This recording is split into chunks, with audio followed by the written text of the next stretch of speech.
Magandang buhay! Ako pala ang inyong Mayora, pero bago ang lahat, intro pasok! Hi guys! Welcome to my YouTube channel!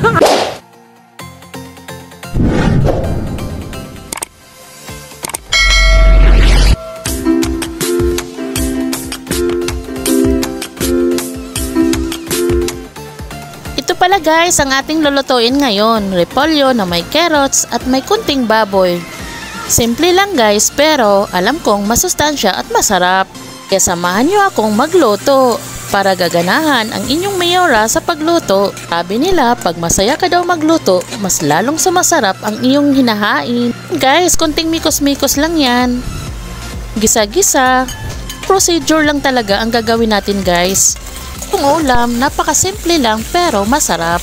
Kanyong lutuin sa inyong bahay, talagang napakasarap at napakamura lang ang mga ingredients. Dali lang siyang lutuin, konting mikos-mikos lang, alam nyo na, gisa-gisa. Kung kasi nito, yung karne ay talagang tinutusta ko, mas masarap kasi na tustang-tusta na yung mantika ay lalabas. Tapos ayan, sit aside ko na ang karne at saka nilagay ko na ang sibuyas, bawang, mikos-mikos ulit.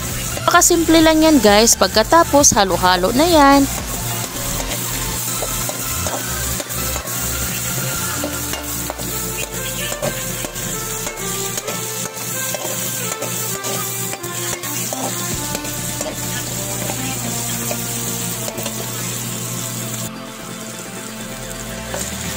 Ayan guys, lalagay na natin ang carrots.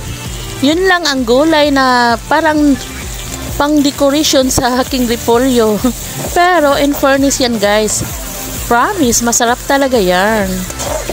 Tapos may kasamang repolyo, o diba gulay na masustansya, masarap pa. Kaya subukan nyo sa inyong mga anak, kasi sabi ng mga anak ko ay masarap naman daw akong magluto ng ganitong gulay. Charot! Guys, lalagyan na natin ng pampalasa. Yung magic sarap, minamagic talaga niya ang lasa ng aking gulay, pero not sponsored to guys ha. Tapos, ang iba ko pang hinahalo niyan is patis. Talagang yun ang ginawa kong pang-asin, ang patis. Hindi na ako gumagamit ng asin, actually patis talaga guys. Kasi mas malasa ang patis kaysa asin. Kaya yun ang ginagawa ko. Ayan, ilalagay na natin ang ating mahiwagang repolyo. Masarap yan guys. Yung sa repolyo guys, talagang kunting kulo lang, ayan, hainin, anuhin mo na kasi hindi naman maganda sa repolyo na lutong-luto talaga. Tapos, ayan na guys, kunting mikos-mikos para mahalo lahat ang gulay. Actually, kunti lang kasi ang carrots nilagay ko niyan guys, mas madami talaga ang repolyo. Kasi repolyo naman talaga ang main ingredients ko dyan. Carrots ay ano lang yan, yung pang decoration sa aking niloto para hindi naman mukhang maputla. Lang guys, mikos-mikos, tapos pakuluin na lang natin ng isang bisis. Ayan, luto na yan, mamaya-maya.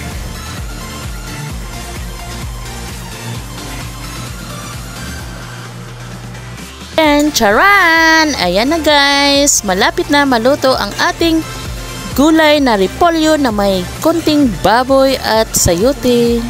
Ay, hindi pala, carrots. Lagyan muna natin ng oyster sauce. Ayan, oyster sauce. Isa din yan guys sa pag yung dagdag lasa, pampasarap. Tuwing magugulay talaga ako, hindi nawawala yung oyster sauce, basta ginisang gulay lang.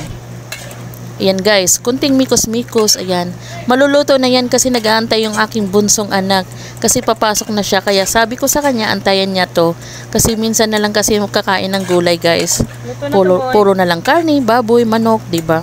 Mas maganda talaga na bigyan natin sila ng gulay din para masustansya. Kasi ang payat ng aking bunsong anak, talagang hindi ko gusto yung kapayatan niya. Para bang wala siyang kinakain, charot.